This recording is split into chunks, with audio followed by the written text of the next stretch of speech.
ഒരു തേനീച്ചയുടെ തലച്ചോറിന് ഒരു എള്ളിൻ മണിയുടെ അത്രേ വലിപ്പുള്ളൂ. അതിനുള്ളത് ഏകദേശം 10 ലക്ഷം ന്യൂറോണുകൾ മാത്രമാണ്. പക്ഷെ നമ്മുടെ തലച്ചോറിലോ 86,000 കോടി ന്യൂറോണുകളുണ്ട്. എന്നിട്ടും മനുഷ്യ കുട്ടികൾക്ക് പോലും വർഷങ്ങൾ കൊണ്ട് മാത്രം മനസ്സിലാക്കാൻ കഴിയുന്ന ഒരു വലിയ കാര്യം തേനീച്ചകൾക്ക് വളരെ ലളിതമായിട്ട് തിരിച്ചറിയാൻ കഴിയുമെന്ന് ശാസ്ത്രജ്ഞർ കണ്ടെത്തി. മനുഷ്യന്റെ ബുദ്ധിയും ചിന്താശേഷിയും കൊണ്ട് നമ്മൾ നൂറ്റാണ്ടുകളായിട്ട് നിർവചിക്കാൻ ശ്രമിച്ച ഒരു വലിയ കാര്യം, നത്തിങ് അല്ലെങ്കിൽ പൂജ്യം എന്ന ആശയം. നമുക്കിന്ന് പൂജ്യം എന്നത് വളരെ സാധാരണമായിട്ടുള്ള ഒരു കാര്യമാണ്. നമ്മുടെ കണക്കുകളും കോഡിങ്ങും സാമ്പത്തിക വ്യവസ്ഥയും എല്ലാം നിലനിൽക്കുന്നത് ഈ ഒരു ഒറ്റ അക്കത്തിന്മേലാണ്.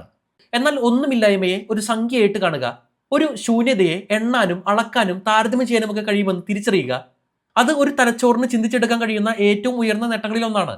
ഇത്തരം സങ്കീർണമായിട്ടുള്ള കാര്യങ്ങൾ ചിന്തിക്കണമെങ്കിൽ വലുതും വികാസം പ്രാപിച്ചതുമായിട്ടുള്ള ഒരു മസ്തിഷ്കം വേണം എന്നാണ് നമ്മൾ കരുതിയിരുന്നത്.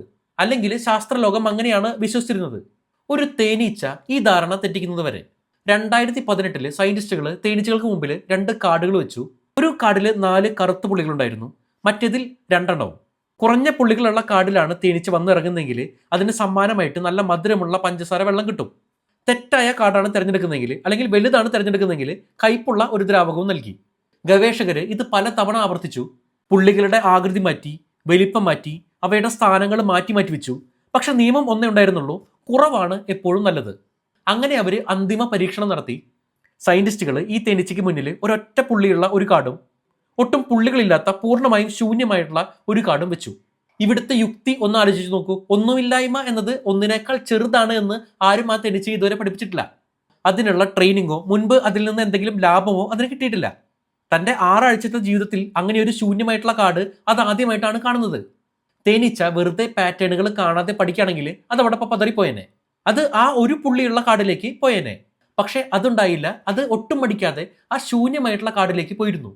അതായത് താൻ ഇതുവരെ കണ്ടിട്ടുള്ളതിൽ വെച്ച് ഏറ്റവും ചെറിയ സംഖ്യയേക്കാൾ ചെറുതാണ് ആ ശൂന്യത എന്ന് സ്വന്തം യുക്തി കൊണ്ടത് ചിന്തിച്ചെടുത്തു. ഇതൊരു റിഫ്ലക്സ് ആക്ഷൻ അല്ല, ഇത് ജെന്യുവൻ ആയിട്ടുള്ള മാത്തമാറ്റിക്സ് ചിന്തയാണ്. ഈ പഠനത്തിന് മുമ്പ് കണക്കിലെ ഈ സൂപ്പർ പവർ മനുഷ്യർക്കും ചിമ്പാൻസികൾക്കും ഡോൾഫിനും മാത്രം അവകാശപ്പെട്ടതാണ് എന്നാണ് നമ്മൾ കരുതിയിരുന്നത്.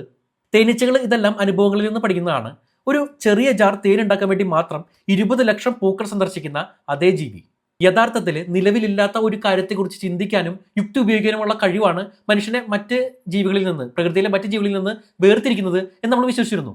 എന്നാൽ ഒരു ചെറിയ തേനീച്ച വളരെ ശാന്തമായി വന്ന് നമ്മൾ തെറ്റാണെന്ന് തെളിയിച്ചു.